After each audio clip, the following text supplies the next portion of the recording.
the question becomes, at what point does an island get a full 200-mile exclusive economic zone? And that question, we get guidance in the United Nations Convention on the Law of the Sea, but it was pretty fuzzy guidance.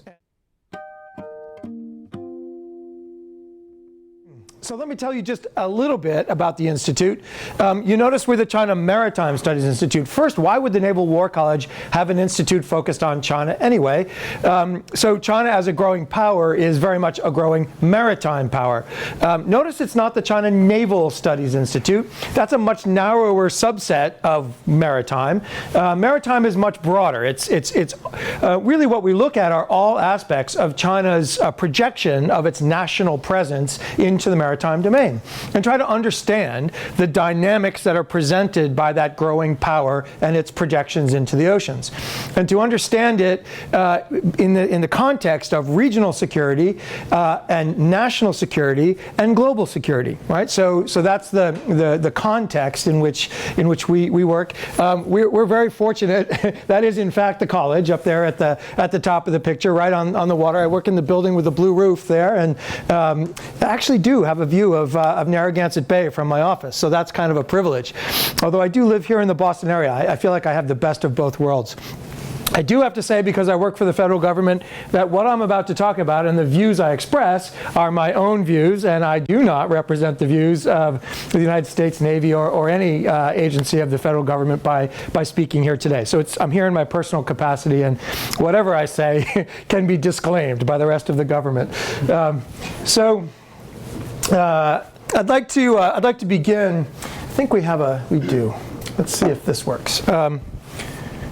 I'd like to begin by sort of orienting ourselves a little bit to where we'll start, because China's maritime expansion really begins in what are called the near seas, China's near seas. That's, of course, the Yellow Sea, the East China Sea, and the South China Sea. Here what we're looking at is the South China Sea, where so much of the action has taken place lately, both political action, legal action, and power dynamics are playing out in the South China Sea. China actually, and it's important to understand that China actually is engaged in 3 different types of disputes off its shores. The first type of dispute is a question of sovereignty. Who owns the islands, right? In the East and South China Sea in particular. And that's in that context, there are disputes over the Spratly Islands there, and of course in Scarborough Shoal. If you've been following any of the events between China and the Philippines, and especially the arbitration, some of these little islets in the South China Sea will be familiar to you. So there's a first dispute is the question of who actually owns the islands themselves. The second category of disputes really have to do with how do you divide up water space. Excuse me.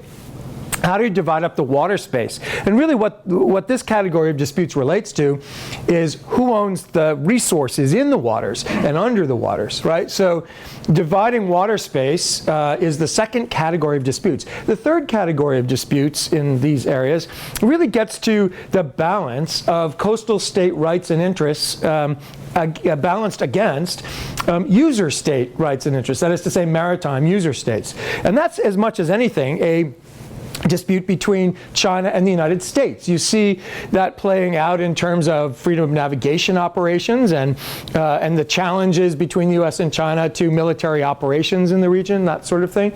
So what you see in that dynamic is a coastal state with a maritime security interest and a maritime user state, a large naval state like the United States, that seeks to expand its operations in as many areas of the world's oceans as possible, right? So, kind of two different looks at the world and how those worlds kind of collide in a space that is off the Asian shores.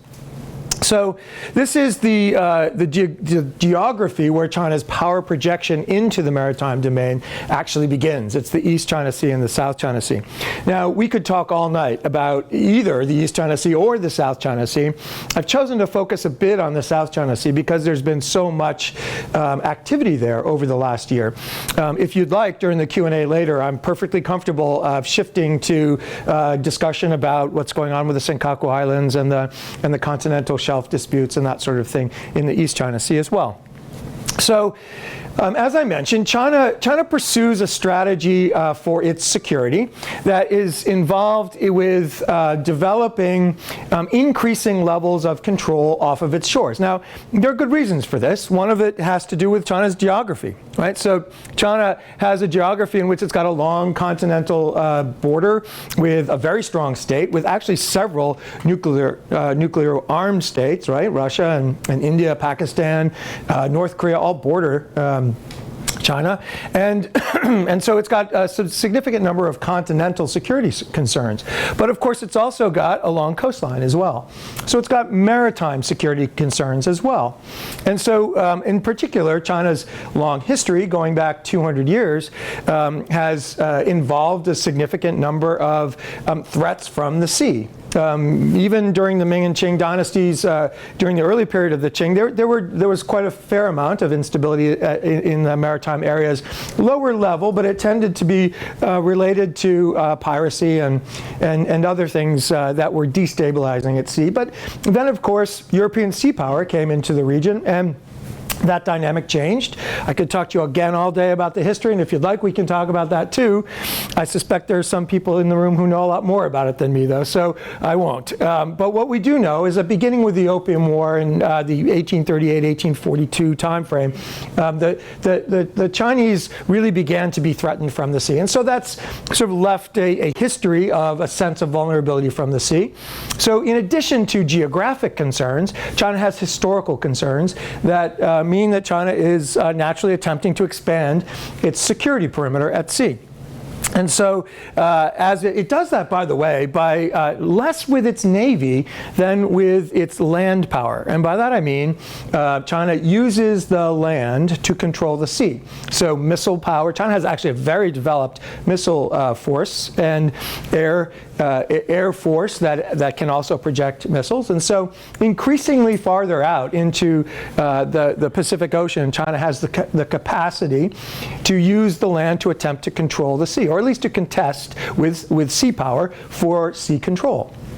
So China, these are my terms, not the Chinese, but with the near seas, China seeks in that darker area to control the outcome of events there as a measure of security off of its coastline, and then to influence the outcome of events further from its coastline, that is to say, to stop the culminating point of any attack from this area of the ocean rather than in closer to China's coastline. So so what you can see is this sort of layered approach to defense that includes now an even expanding area beyond the East and the South China Seas. So you can see this comes from the national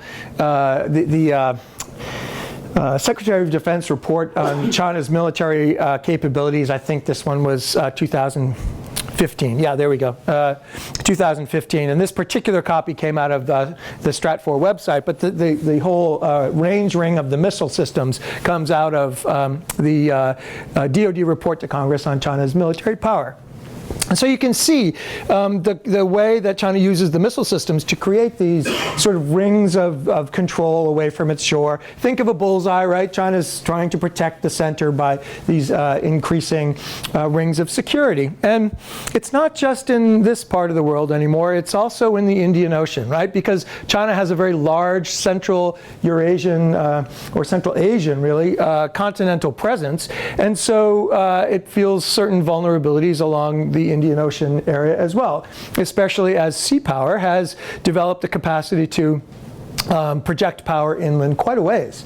So China, of course, what you're observing is the way China is confronting the increasing capability of power projection with an increasing capability of defensive measures, right? So there's a coastal defense and a power projection sort of how do I put this? A dynamic between the two capabilities that's constantly in tension with each other. So China is trying to push sea power farther away, even as sea power is attempting to remain relevant within the coastal areas, because the purpose of sea power, of course, is to project national interests and national power. So So China is, you can see how China is developing these expanding interests and therefore beginning to protect those expanding interests with expanding capabilities. Another reason China is projecting its power into the Indian Ocean has to do with its increasing capability, or its increasing interest really, in foreign trade, access to resources, access to markets for trade, the development of markets, and so all of the economic and political relationships that come with that. So China has expanding interests, and along with those expanding interests come attempts to expand its security capabilities as well. In the South China Sea, there have been a number. Now we'll go back to the South China Sea, and we'll kind of work our way through some of the issues there. Really, it begins with a different set of sort of worldview about what coastal states should be able to claim. Now this gets to both the question of sovereignty and the question of maritime boundaries, right? The first two types of disputes. So China claims the right within the 9-dash line here. China has claimed within the 9-dash line some sort of coastal state rights to the waters there. Now, jurisdiction over the waters in some form. It's actually not entirely clear. China has not clearly specified what it claims within the water space there. And but it's based on this 9-dash line, which the People's Republic of China inherited from the Republic of China. This was developed in the 1930s and 40s and published by the Kuomintang, and so the PRC inherited this, what is currently a 9-dash line. It was initially an 11-dash line, and there's actually even an additional line up here to the east of the island of Taiwan. But in the South China Sea, currently today, there are 9 dashes that seem to reflect China's claim to the water space in some way. The problem is that this 9-dash line is really an artifact of history that no longer complies with international law, including international law that China helped to develop and has accepted through the United Nations Convention on the Law of the Sea.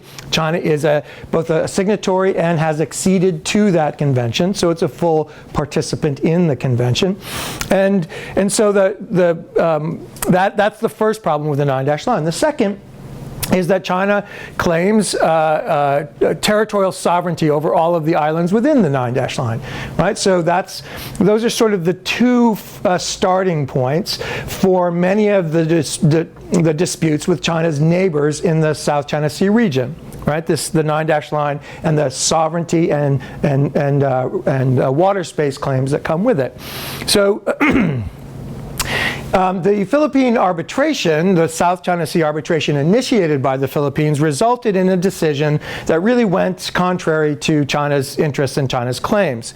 And so the result was, rather than recognizing a Chinese right to the water space here, it recognized this dash line basically is the basic right of each coastal state to claim a 200-mile exclusive economic zone, full stop, right? That's what you get to claim. Now there was another set of questions. I will say right up front that the tribunal was not allowed to consider who owns what island, but the tribunal was allowed to consider what each island might be entitled to. In other words, is not only the mainland of each country entitled to an exclusive economic zone, but might some of these islands also be entitled to an exclusive economic zone that would affect the rights in the central portion of the South China Sea. And the tribunal in the end said, no, none of the islands is of sufficient size to claim an exclusive economic zone on its own. So as a result, this actually wonderful map by The Economist, they do a great job, don't they? The way the South China Sea looks is that each coastal state gets a 200-mile exclusive economic zone, and there's essentially this area of high seas freedom in the middle. Right? So we don't know who owns the individual features. They're claimed by China. Of course, the Republic of China and Taiwan claims them in the same way. The Philippines, Malaysia claims the islands, as does Vietnam. Right? So the Philippines claims many of the Spratlys, but not all. The same with Malaysia. Vietnam claims them all. So what we have is a clearer sense of what countries are entitled to claim based in terms of water space based on their main coastlines, and we also know that none of the islands gets an exclusive economic zone, therefore hopefully decreasing the value of ownership of the island, right? So hopefully that might make the sovereignty dispute question a little bit easier to resolve. We'll see. It'll be up to the parties to determine that. So one of the key areas I mentioned earlier, this is Scarborough Shoal. If you remember the two circles on the first map there, this is the one on the upper right. This is the area closer to the Philippines near Luzon Island. So this is Scarborough Shoal, and it's about, I think, if I remember right, 29 miles from one end to the other. And it's about 58 square miles inside it, a very rich fishing grounds. And in 2012, spring of 2012, there was a dispute, well, there has long been a dispute between the Philippines and China as to not only who owns this feature, but also who has the rights to fish there. And that came to a head in the spring of 2012. And at that time, the Philippines attempted to enforce some of its laws against some Chinese fishing vessels that were taking some rare species out of the islands or out of the shoal. And the Chinese Coast Guard and maritime militia came to the assistance of the Chinese fishing vessels, and ultimately the Chinese used its rather large power, maritime power capabilities, to sort of overwhelm the Philippine presence, and since April 2012 has controlled access to that reef. And the Philippines responded by, because they don't have coercive power of their own, they responded by initiating the arbitration to try to have an international court intervene and sort of decide who's right and who gets the right to fish there. So there's a couple of points to let you know about. One is that there are, in fact, some very small rocks on the feature itself. And any feature or any physical land, no matter how small, maybe even the size of one of these chairs, if it's above water at high tide, it's subject to a sovereignty claim. Somebody can own it, in other words, right? Doesn't matter how small it is. So as long as it's a naturally formed feature of land, a country can claim it. And what do they get by claiming it? They get a 12-mile territorial sea around it automatically, right? The question the question becomes, sorry, I thought we don't. The question becomes, at what point does an island get a full 200-mile exclusive economic zone? And that question, we get guidance in the United Nations Convention on the Law of the Sea, but it was pretty fuzzy guidance. And the guidance comes in Article 121, and it says you get a full exclusive economic zone, 200 miles, not just 12, if that feature is habitable or can sustain economic activity of its own. For those, if you might be a lawyer in the crowd, it's Article 121.3. You can take a look at that. And that point is, so how do we know? Is it habitable or not habitable? Well, something the size of this chair, I think we can all agree, is not habitable. But there was a question about, I think, there we are. There was a question about this island here. This is occupied by the Taiwanese. It's Taiping Island, or to the PRC, Ituaba. And it's Taiping Dao or Ituaba is sort of one of those close calls, you'd think. It's a pretty good size feature, about 1 kilometer, if I remember, in length. The total acreage is about 100 acres. Has a little bit of water there. It has the capacity to grow a little bit of food. So you might think, well, this is habitable, right? But the tribunal looked at this question and said, no. The way the drafters drafted the provision and the way it was negotiated, it was meant that only islands that had a permanent population would be habitable, would be considered habitable for the purposes of this provision, because the idea behind an exclusive economic zone is that it provides the economic resources necessary for a permanent population on the island. And since this island doesn't have a permanent population, it's not big enough to sustain a permanent population, it has people that come and go, and it has, and the people are supported from the outside, the tribunal decided that was insufficient, and therefore this only gets a 12-mile territorial sea. And this is Taiping Island is right in the middle of the Spratly Islands, and so since it's really the biggest, none of the Spratly Islands were awarded an exclusive economic zone, as we mentioned earlier. So that was one of the key decisions. Now, I have a couple of minutes to talk about something that I think is really important, which is the Chinese approach to developing or to expressing their national interest in the maritime domain can be understood, I think, best by this by understanding this slide here.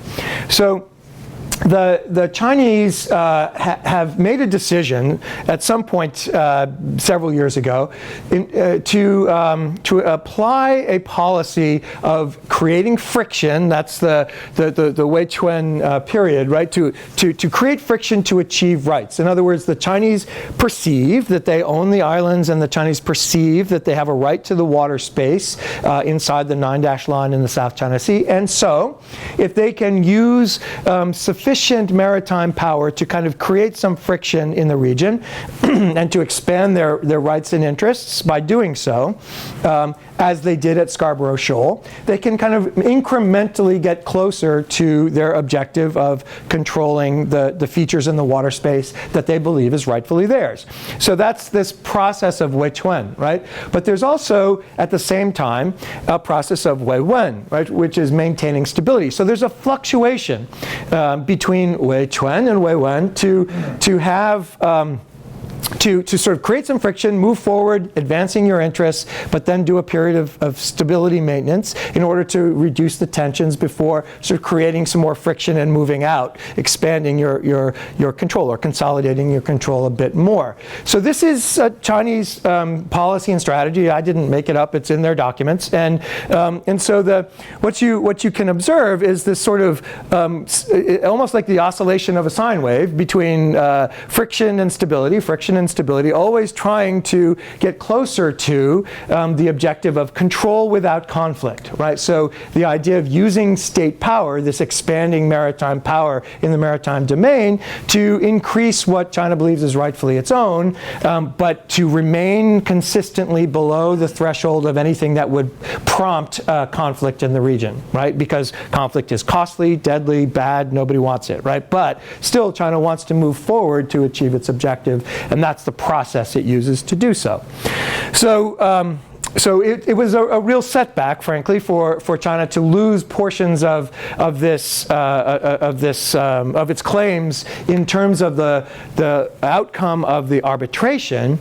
And so China's response has essentially been to ignore the arbitration right from the very beginning, right? Because the Chinese policy has been that China would engage in bilateral negotiations to resolve its maritime disputes with its neighbors. Now that hasn't worked out very well for decades because, well, for a lot of reasons, but the neighbors generally feel outgunned by a much larger country that has much more leverage than they do as smaller countries. And so in response, they've attempted to do multilateral negotiations. So, the countries of ASEAN attempting to come together to sort of equalize the power balance in the disputes, negotiation of the disputes with China. And there's been some success to that. It resulted in 2002 in the Declaration of Conduct, the DOC, which is essentially a statement of principles about how countries should behave in the South China Sea, but really nothing binding. There's been no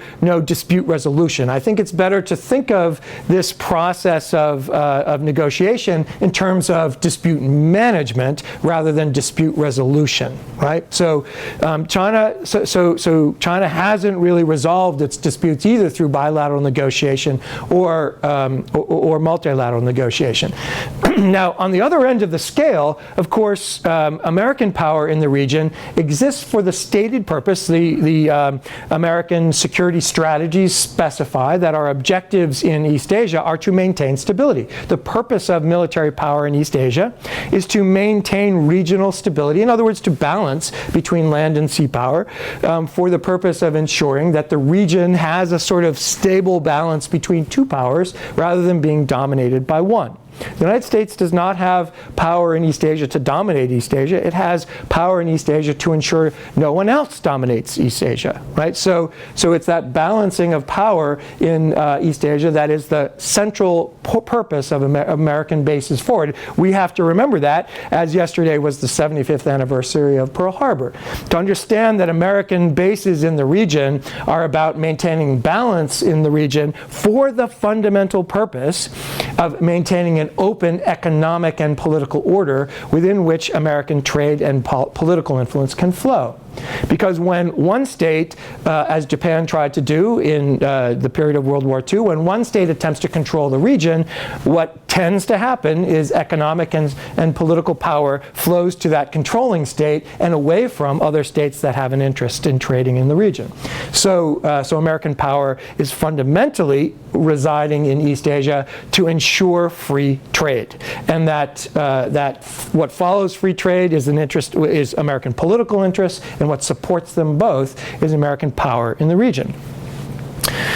So the regional power dynamics have shifted a bit, and in the South China Sea, China, as I mentioned, does possess or sort of physically occupies a number of the features in the Spratly Islands, and has built up more than 3,200 acres of physical land in the South China Sea. If you want to know how much 3,200 acres is, you'll have to pull out your map of Boston, because it's a fair chunk of the eastern portion of Boston. It's a substantial amount of territory. And those 3,200 acres were, and I'm not kidding, developed from features that were not much bigger than the size of this room. Really. So there were 7 features in all, and 3 of them in particular have been built up quite large. 5 total, 3 of them quite large, that include large ports and large airfields. The airfields are 10,000 feet long, and that's long enough to land any aircraft made anywhere in the world, right? So a 10,000-foot runway is the longest runway at Logan. Right? So it's that size. So that's a big deal, because it changes the power dynamics in the South China Sea. First, it changes the power dynamics between China and China's neighbors who dispute control over the islands and the resources, right? Second, it changes the power dynamics between the U.S. and China, because China has the capacity to extend its land power further into the sea. The United States, and you heard, I'm sure, Secretary of Defense Ash Carter say, the United States intends to operate freely wherever international law allows. We will sail and fly wherever international law allows. So the United States has expressed that interest in remaining an active component of the security dynamic of the South China Sea, but now what we have is an expanded area of competition, right, between land power and sea power in the South China Sea. Now, there are ways to manage it. I am not one of those people who believes that means there's inevitable conflict. I don't believe it, but it is possible, right? Because you have this area of expanded competition, and so it does take much more careful management of the disputes. So China has also expanded, a few closing remarks because I know we're getting close to the end of our time. China has expanding interests that I did want to touch on a little bit. And it's the Silk Road Initiative, right? So it's China's Silk Road and Silk Road Belt. So the maritime Silk Road and the continental Silk Road Belt, I think it's called, are China's way of expanding its relationships, its continental and its maritime relationships.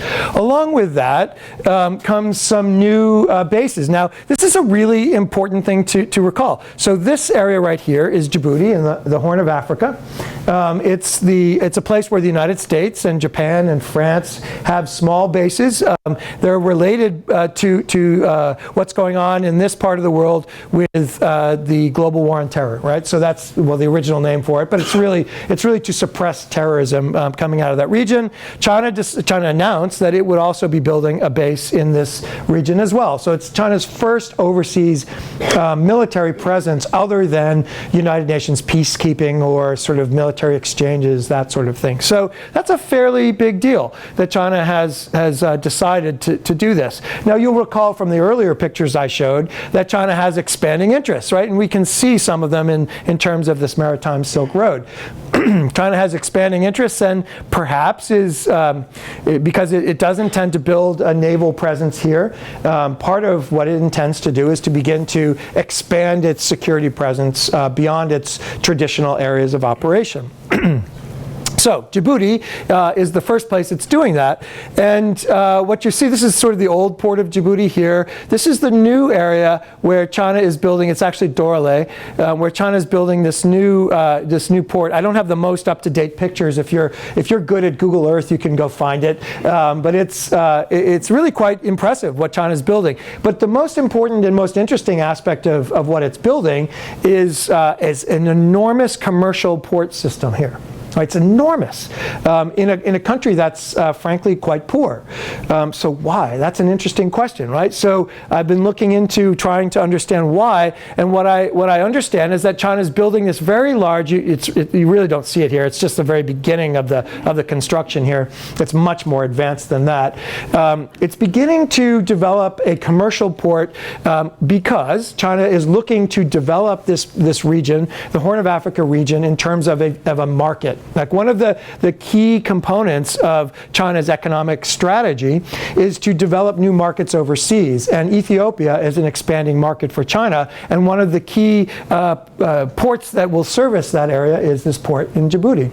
So what we see with China's Silk Road initiative is really connecting some continental, sort of closed continental parts of the world with the maritime system. Now, we tend to think that we have a globalized world, right? We hear it all the time. We talk about that all the time. We have a globalized world. But in fact, that's not exactly right. What we have is a maritime world, if you think about it. Because countries, well, let's put it this way. If you're Saudi Arabia and you have oil and gas and a long coastline, you get to sell it cheap because you just have to get it to the port and on a ship it goes, right? You can take it to your market. If you're Kazakhstan or if you're Siberia, you have a big problem, which is you've got to compete with someone with basically no pipeline by building a long pipeline and the costs associated with getting a product to market. In other words, your product has to be more expensive than somebody who can participate more easily in the maritime system. So fundamentally what we have is a maritime economy. Countries that can connect easily to the maritime economy can compete effectively. So what China's doing is a very interesting strategy. It's beginning to invest in infrastructure to unlock economies that were previously shut out of the maritime system. It's doing this with a second area in the port of Gwadar. This is a port in Pakistan that is being developed by the Chinese almost out of whole cloth. It's a small port, but it's a port being developed by the Chinese. And what you can see here is China, sort of western China. This is actually the province of Xinjiang, and in Kashgar, China is developing a sort of a continental hub, the sort of western province of Xinjiang, and then developing a corridor of infrastructure to connect Western China in order to develop Western China, because Western China has been left out of China's economic miracle. Really, what China's economic miracle is a coastal miracle, because that's where you can compete from, right? So China's building infrastructure to the closest port, which is not in China, it's in Pakistan, in Gwadar. And so it's connecting its inland markets to the ocean through these ports. This is really sort of the initial stage, at least, of what I think is being developed as an important aspect of the Maritime Silk Road. It's really the value of the Maritime Silk Road is primarily in unlocking continental markets to the maritime market. So we will move closer to a true global market, I think, through this Chinese initiative. And that has some real benefits. Now, this is going to be hard for China, let's be honest. Those of you who have been following the news know that this is not the most peaceful and stable area of the world. But China's got at least some policies meant to mitigate those problems. One is that there are special security forces designed to protect the infrastructure that's being developed between, or that is much of it really is planned. There is some infrastructure developed already between Kashgar and Gwadar. Mostly, I'll pronounce this wrong, I suspect, the Karakoram Highway. And that's the beginning of that process. But it will include rail, it will include pipelines if it really comes into full fruition. And that'll bring trade down here to the Arabian Sea and into Gwadar. Now, of course, so the first thing it has is special security forces, both some Chinese, but mostly Pakistani special security forces to protect it. And second, what China intends to do is to actually develop not just the two ends, not just Kashgar and Gwadar, but the route along the way as well. Why? It's a brilliant part of the strategy, in my view, because what it does is it gives the local population an interest in maintaining the security of that infrastructure, right? If this is where your job is, because there's a factory halfway up the pipeline, well, you have an interest in making sure that that factory stays secure and the pipeline that's associated with it. So if China is able to follow through and develop the line itself, that could have a stabilizing effect to overcome some of the security difficulties that, of course, China will have to face. So with that, I think I would like to just make sure we have plenty of time for discussion and questions and answers. I'm wide open. Anything you'd like to talk about, I'm happy to go there. So.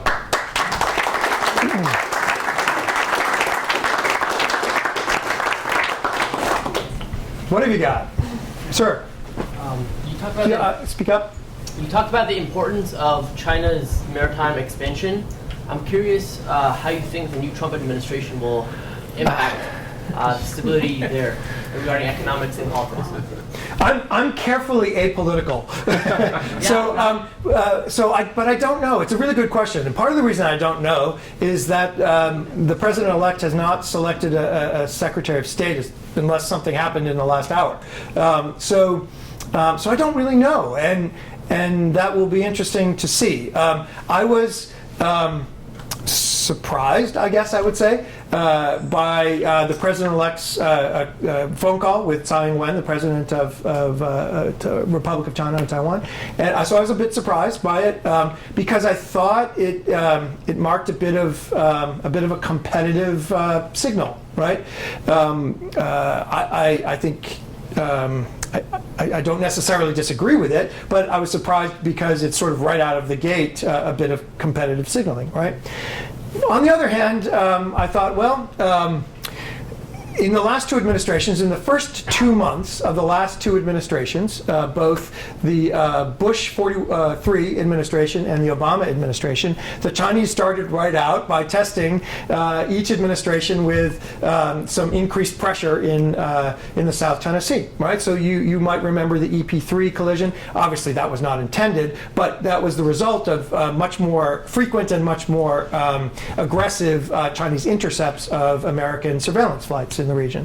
And then in 2009, again, not more than 6 weeks after Obama became the president, there was another similar test. The Impeccable, USNS Impeccable, was very aggressively interfered with in its intelligence gathering in that region as well. Now these are sort of signals and tests, and perhaps the president-elect decided to sort of make the first move. I don't know.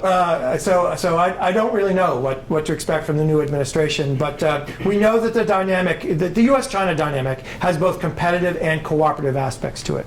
And administrations have consistently, across both sides of the aisle, have attempted to expand the cooperative aspects and to manage or decrease the competitive aspects. As we've seen over the last couple of years, the competitive aspects have increased in that the Chinese projection of its power has moved further out into sea, and therefore our interests are now implicated much more directly, right, by Chinese behavior. So, so there has been an expansion of many of the competitive aspects of our relationship. Additionally, I think since the new government on Taiwan, China has become much more competitive in its relationship with Taiwan as well. So what we need to wonder is not whether the new administration will look for ways to manage the friction that's inevitable in the relationship, but how. Right? I guess we're just going to have to wait and see. I think that's the truth. But it would be true no matter who was elected, is the truth. That this dynamic exists regardless of politics. This is geopolitics, right? So states have to come to terms with how to manage competition that's inevitable and how to expand cooperation where possible. I hate to interrupt. I just wanted to quickly announce that a couple of replacement refreshments are on the way. Huge apologies from WorldBoston for the delay in refreshments, but after we take a couple more questions, you can feel free to stay and mingle and enjoy those. Sorry to interrupt. Sure. So, sir, and I'll come to you next. Yep. Do you think that the new Philippine regime is going to change the Philippines' stance versus China for the Scarborough Shoal? That's a really good question. So the arbitration, the resort by the Philippines to arbitration was more or less inevitable, right? Bilateral, multilateral negotiations got them nowhere. China's coercive power meant that they got shut out of Scarborough Shoal. Philippines doesn't have coercive power on its own. What's left? Litigate, right? So the problem with the litigation was a great option in that it provided some clarity, and I believe even though China has refused to acknowledge the tribunal or the decision of the tribunal, I think even the legitimacy of the tribunal's decision has impacted Chinese behavior. So the Philippines chose arbitration because it had few other options left to deal with China. But the arbitration is unenforceable. Like, there are no international law enforcement mechanisms. Therefore, negotiations were inevitable, no matter what the outcome of the tribunal's decision. Right? So before the tribunal decision, negotiations had broken down, they were unproductive, and China was behaving in a coercive way that harmed the Philippine interests. After the arbitration, the Philippines reinstituted negotiations. They went to Beijing, and actually they sent the former president first to Hainan Island to meet with Wu Shizun, the president of the National Institute for South China Sea Studies, and then that sort of opened up the opportunity for Duterte to go to China.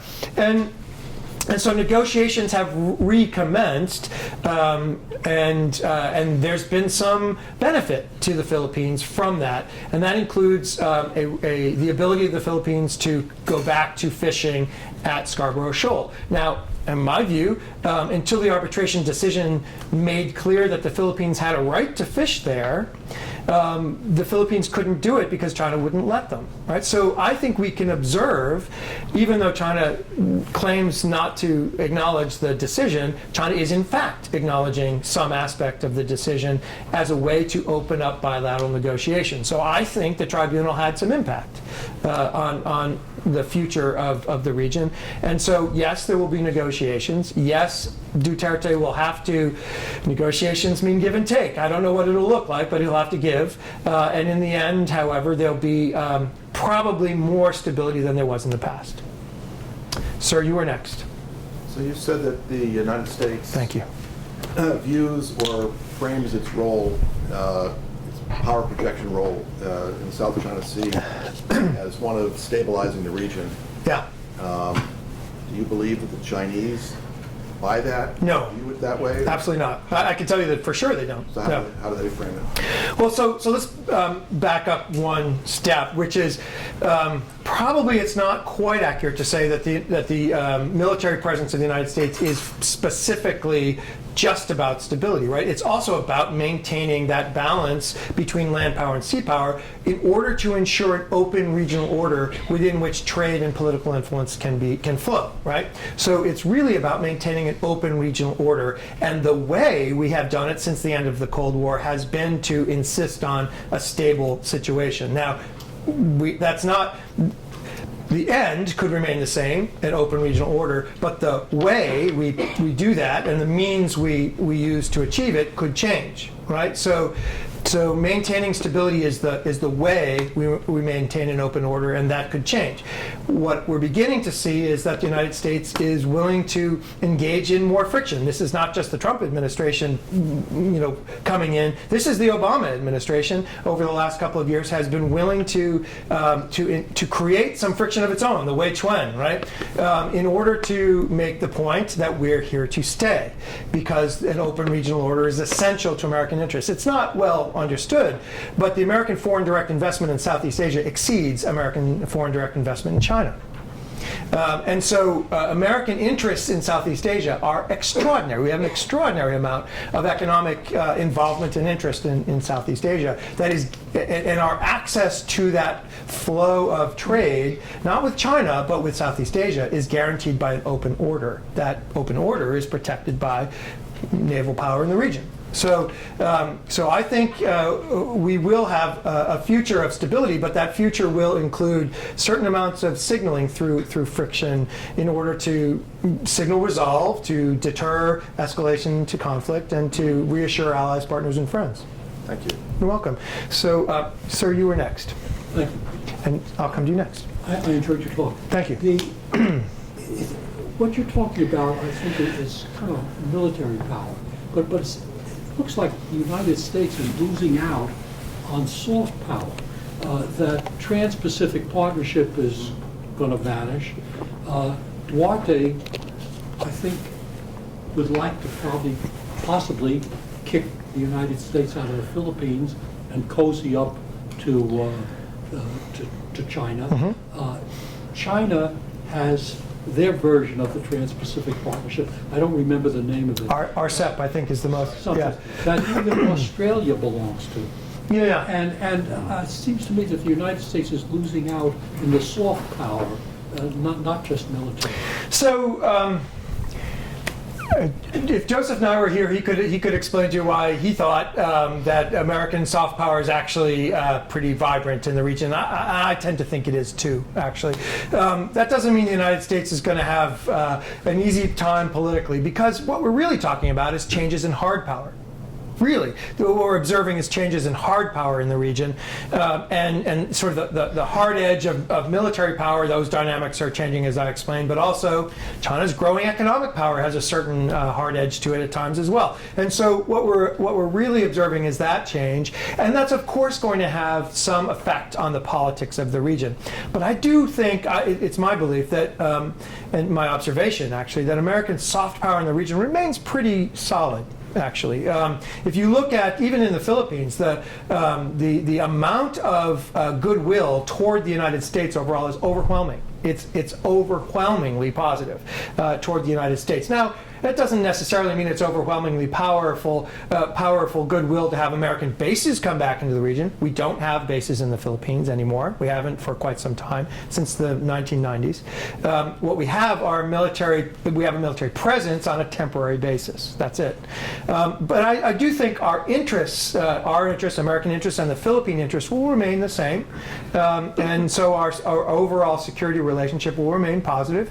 And if you remember back in the mid-1990s, the relationship after Marcos and the U.S. problems we had with the Philippines were really quite unpleasant, and yet we've had 20 years of good, strong relationships over time anyway. So in my view, what we're likely to see is actually American soft power in the region will remain, and what we the United States are going to have to do is find another way other than TPP, either a revised TPP or another mechanism or better bilateral trade agreements, something that will ensure that we have a positive trading relationship in the region going forward in the future. That is an important component for whoever's president next. Yeah, whoever would have been. Sir, you were next. Yeah. Yep. So, well, you answered the first part with the TPP, what would happen. Okay. So, the new president-elect is known for his brash talk and whatnot.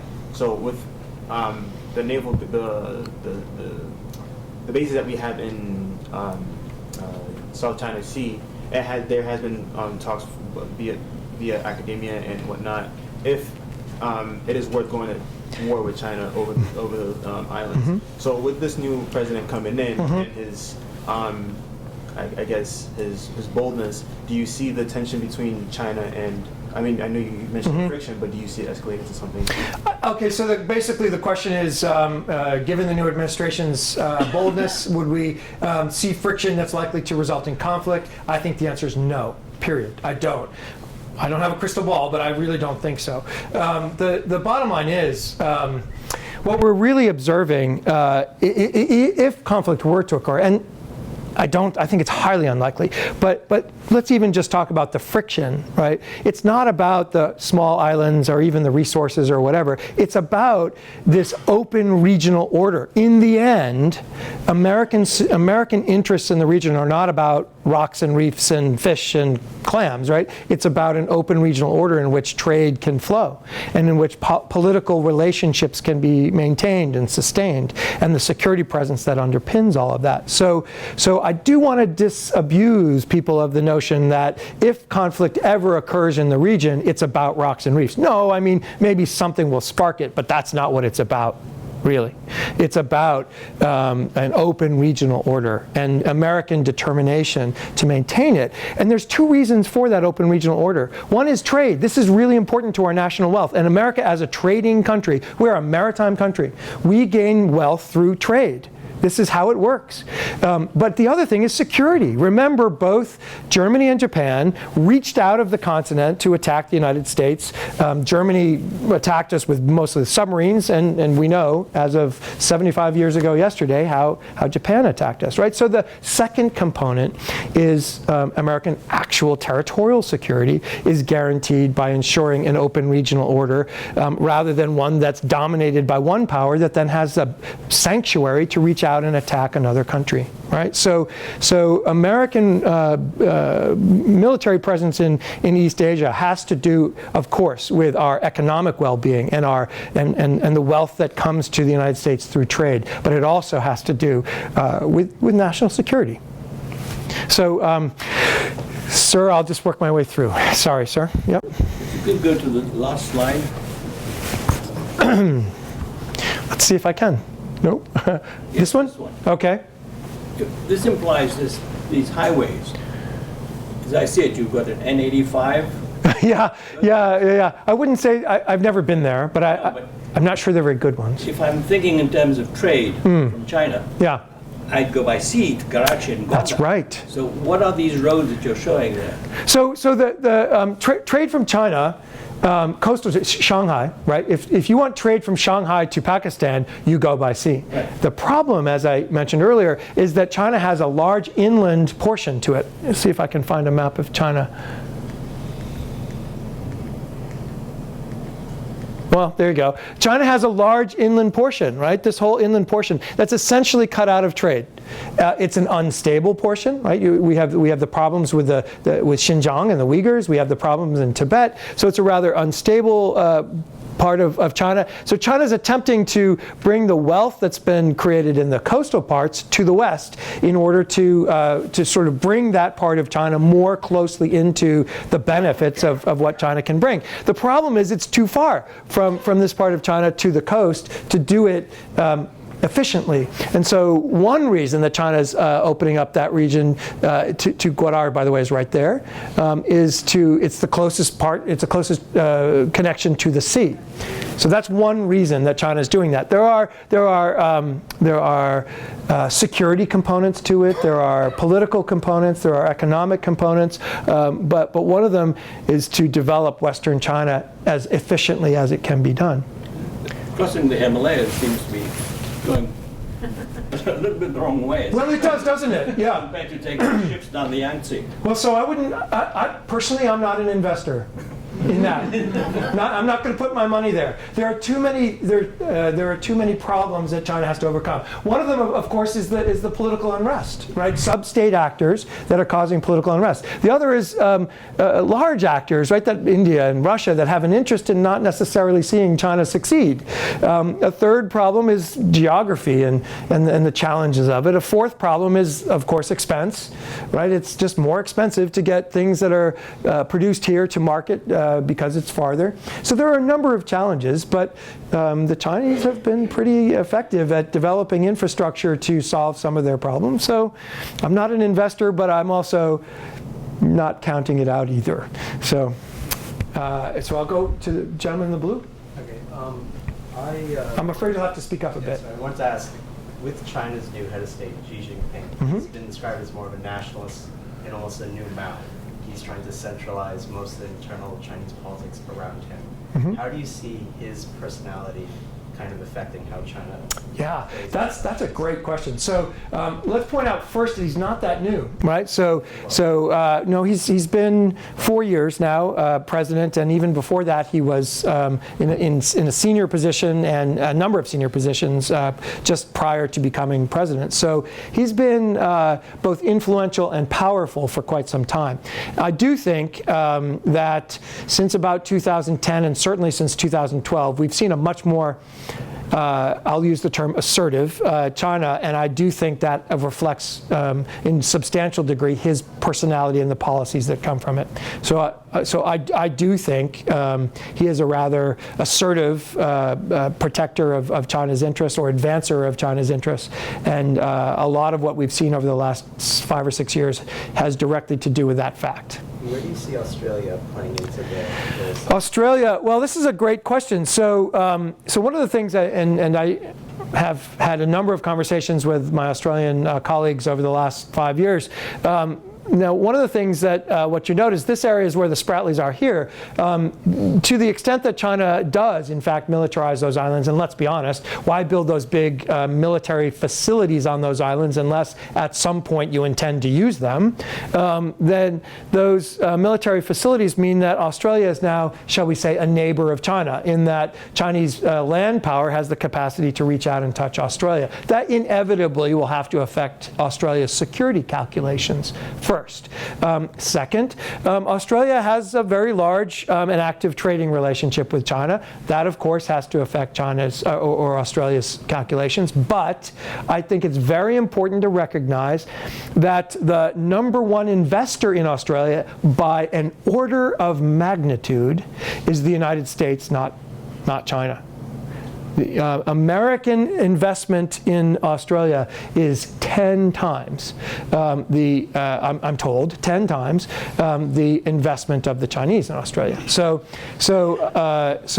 American financial and economic interests with Australia are still very strong and will continue to remain so. Additionally, our security relationship with Australia is very strong, and my belief is it will continue to remain so. Sir. Yeah, thank you very much for a wonderful talk. Thank you. I myself have kind of more pessimistic view of the possibility of compromise between China and the United States over the South Sea, China Sea area. The reason why is that two countries seems to me have a different concept of the control of the ocean. Yes. When U.S. says that we have the control of the ocean, it means that Well, you explain. Yeah, we don't have control, but we can contest it. Yeah. Yeah. That means an open regional order. Yeah, that's right. But for China, the control of the sea meant really the controlling of the sea. That's right. So exclude the other. control, influence, and then reach is how I describe the Chinese objectives. So yeah. this is very difficult. And, Yeah. Even if you make some compromise for a while, it will be a very unstable compromise. I think that's right. So yeah, I personally. How do you think the U.S. can persuade the China in the long run Yeah, I'm not sure the U.S. can persuade the China in the long run. And so what we're observing is the development of a power dynamic. Yeah. Right? So it's really about a power dynamic. My view, I gave a speech at Chatham House in London last spring where I laid out my views on this issue. And what I really say is that the American public has to go through a process of making some decisions. That the United States has to build, for instance, the force structure. In other words, we have to invest in the technology necessary to ensure that our sea power and air power and cyber power and space power doesn't become irrelevant to the security picture here, right? Otherwise, China does in fact dominate that region, and then my view is over time that means slowly, maybe quickly, American economic interests will be squeezed out of the region because China, why would China want to share economic wealth with those countries through American trade, right? So my view is over time, American economic interests will fade in the region if we give up the openness of the regional order. So we have to invest first in technology to maintain a certain parity between sea power and land power. We do not need to dominate the region. We simply need to maintain parity. So that requires investment, and that's a decision Congress has to make. Second, we need the political will to follow through, right? So some of this has to do with national policies to ensure that we maintain this open regional order. Some of it has to do with the political choices necessary to invest in what it's going to take to keep that open order. But in the end, my view is that by doing so, we will benefit most because our trading and investment relationships in the region will be preserved. So I'm told I have to. Two more questions. Okay, sir, you and ma'am, we'll take them at the same time if you don't mind, sir. Can you explain the involvement of the Japanese with regard to the Chinese?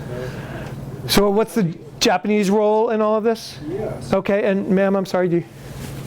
If it's not necessary to create an international neutral body that is going to monitor, it's okay that you get a decision from a court of law, maritime law, Yeah. but somebody needs to implement that. Yeah. It should be basically a neutral power Well, that is going to observe those.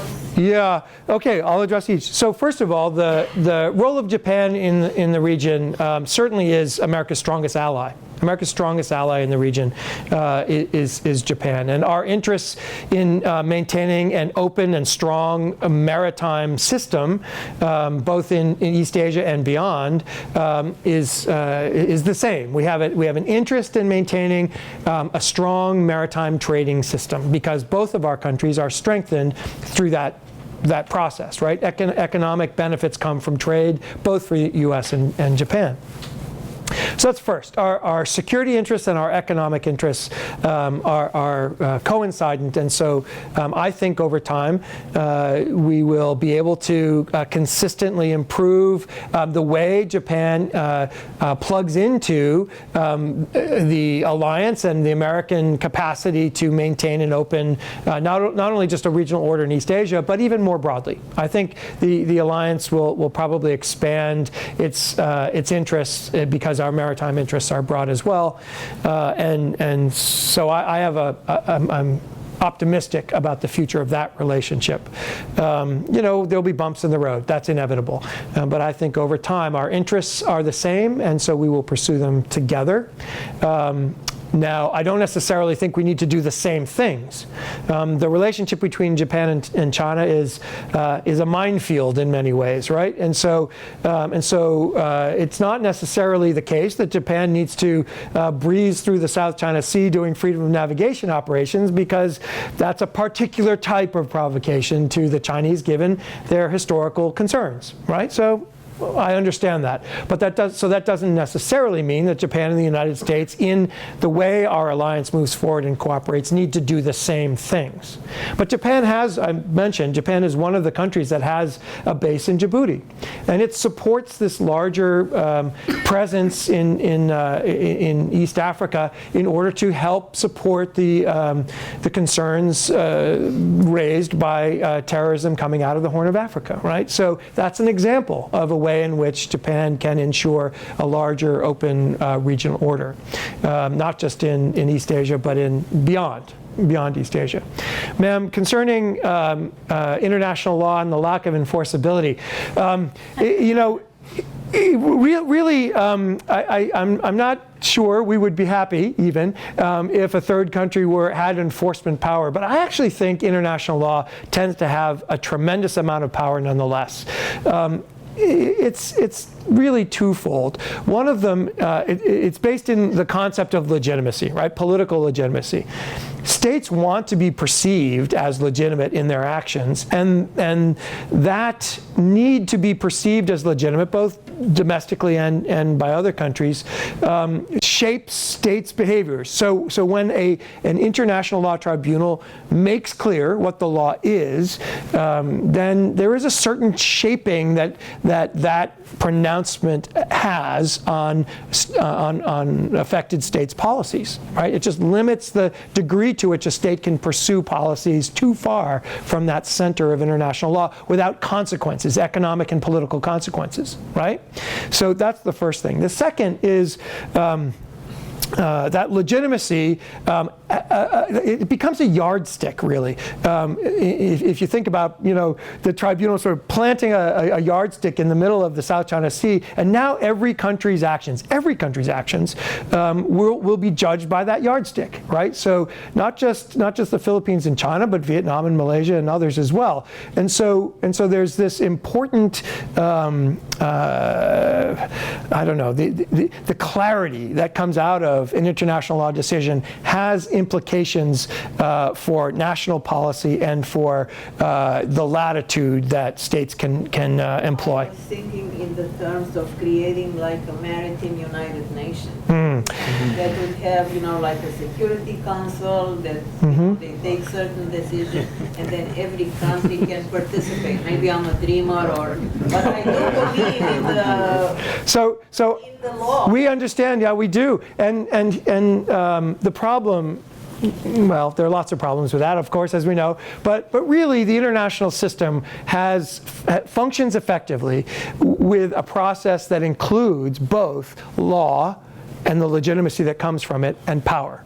Right? So power and law work together to regulate the international system. And states have lots of power to, over time, affect behaviors. So for instance, you can think of North Korea, right? And the nuclear weapon system. Well, states take action with power to try to gain compliance with legal requirements, right? The United Nations Security Council resolutions have the impact of law. And so power and law work together over time to shape states' behavior in a very effective, well, some might argue effective ways, some might argue not. But over time, I think the two work well together. Okay. Thank you. Wow.